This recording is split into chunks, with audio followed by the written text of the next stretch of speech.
Good evening and welcome to Alert View. Tonight's program isn't just another news story.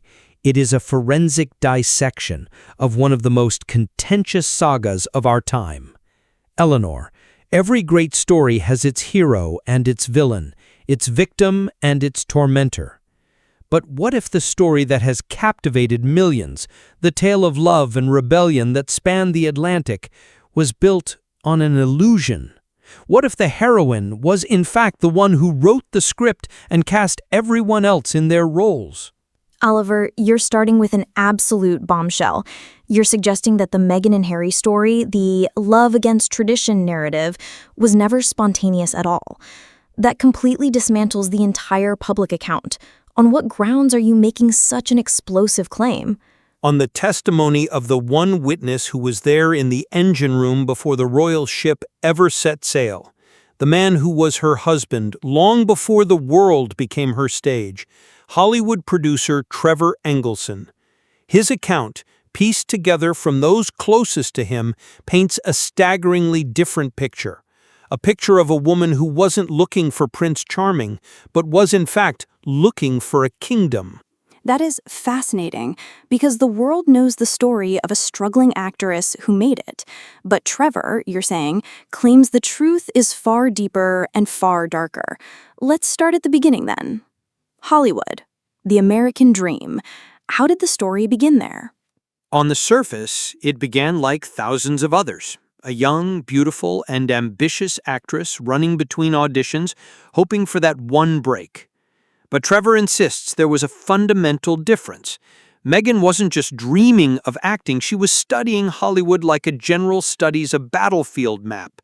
She wasn't asking, how do I succeed as an actress, but rather, how do I use acting to achieve real power?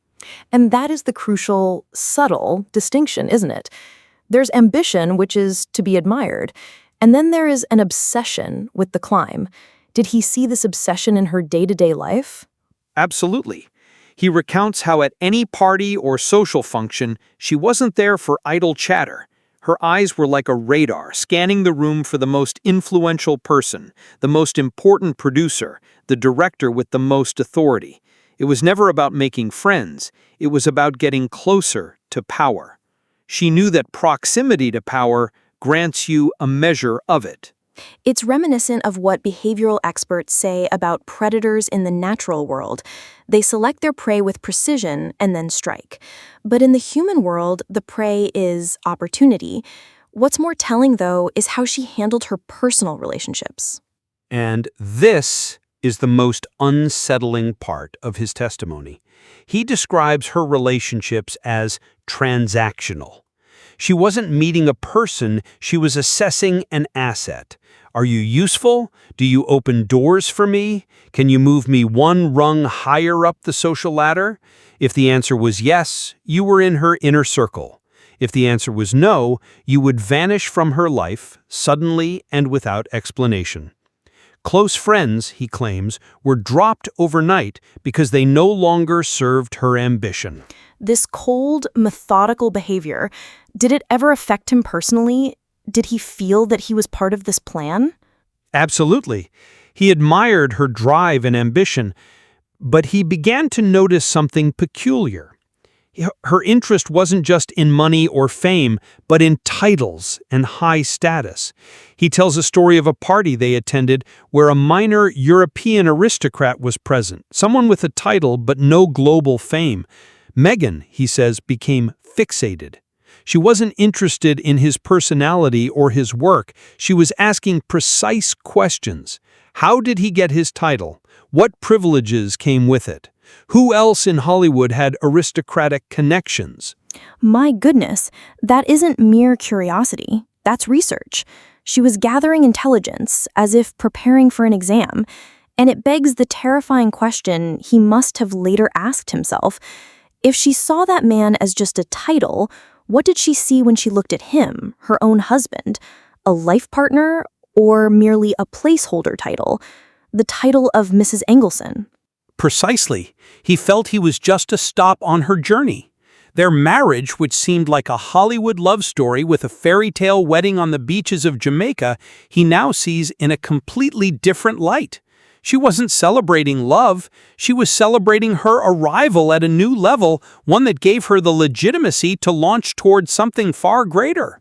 But her real success came with the television series Suits. Surely achieving that level of success would quiet one's hunger, their ambition. Is that what happened?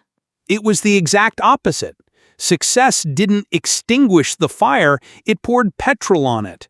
As soon as she became a television star, she moved to Toronto, entering new and more refined social circles. And Trevor began to feel himself fading into the background.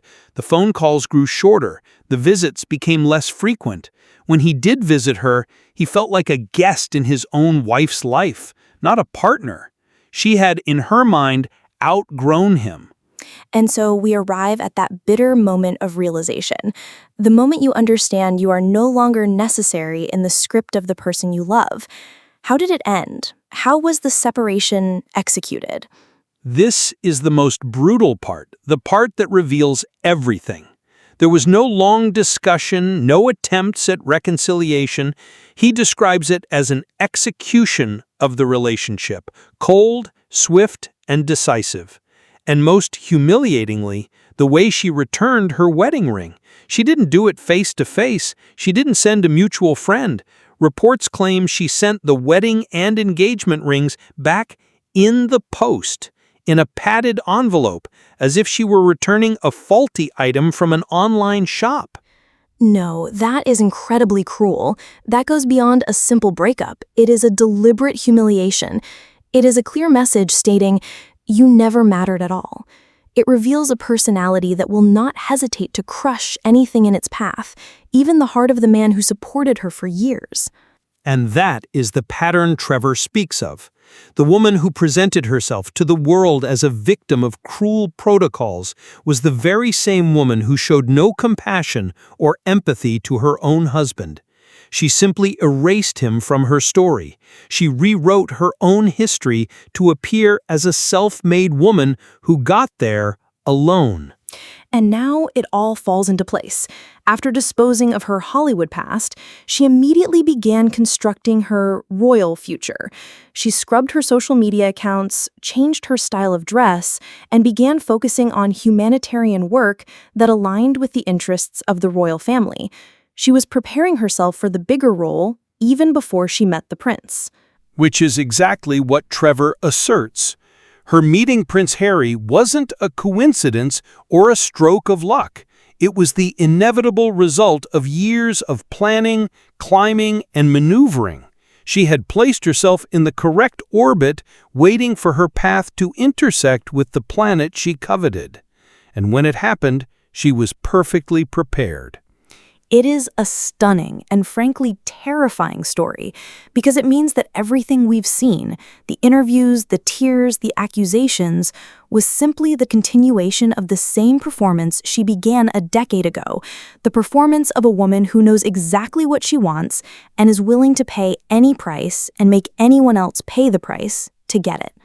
And now we leave you with this profound question to consider, a question that goes to the very heart of this complex story. After hearing these shocking details, do you still see Meghan Markle as a victim who entered a world she didn't understand? Or was she the master manipulator who outplayed everyone, including an entire royal family? Tell us what you think in the comments below. The debate is now open. And to continue this deep dive with us, be sure to subscribe to Alert View and activate the notification bell, because the next chapters of this story will be even more shocking.